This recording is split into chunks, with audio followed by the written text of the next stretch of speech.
Hey everyone, we're on site today at the 2024 Florida Realtors Convention and Trade Expo, here at the Rosen Shingle Creek in Orlando. That's one reason to celebrate, but another reason to celebrate is that our July housing market statistics have just been released. So let's take a look, shall we? If you watched last month's video, you'll recall that closed sales were down a fair amount year over year in June. But you may also remember that there was a sizable amount of pending inventory at the end of June, particularly in the single-family home category. So, did our pending inventory yield enough closings in July for us to see a rebound? The answer is yes. Statewide single-family home sales in July were up 5.2% compared to a year ago. Granted, not by enough to offset the decline in June, but we'll take it. As for the townhouse and condo category, we came up a little bit short, but let's face it, July's 1.2% year-over-year decline in closed townhouse and condo sales is far more preferable than that 20% drop we had in June. Over on the supply side of things, new listings of single-family homes remained in line with what we would have expected in the pre-pandemic market.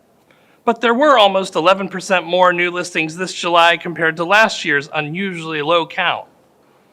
Meanwhile, nearly 14% more townhouses and condos came onto the market in July compared to a year ago.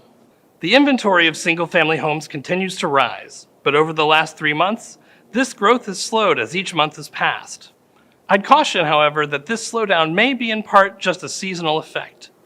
Notice that from 2014 through 2019, statewide single-family inventory levels generally declined in the summer months, with 2018 as the one exception. Remember that in late 2018, we saw 5% mortgage rates. That sure seemed high back then, but right now it's looking pretty good. Townhouse and condo inventory levels are now above where they were during the 2014 to 2019 pre-pandemic post-Great Recession period. However, month-over-month inventory growth has really flattened out over the past 2 to 3 months. Plus, everything is relative.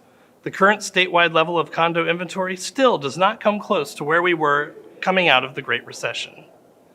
That said, clearly we now have enough inventory to keep prices from further increases of any significance for the time being. That's really been evident for most of this year. In July, the median sale price for closed single-family home sales in Florida was about $417,000, up 0.5% from a year ago. The median price in the townhouse and condo category, meanwhile, fell by 1.3% to $315,000.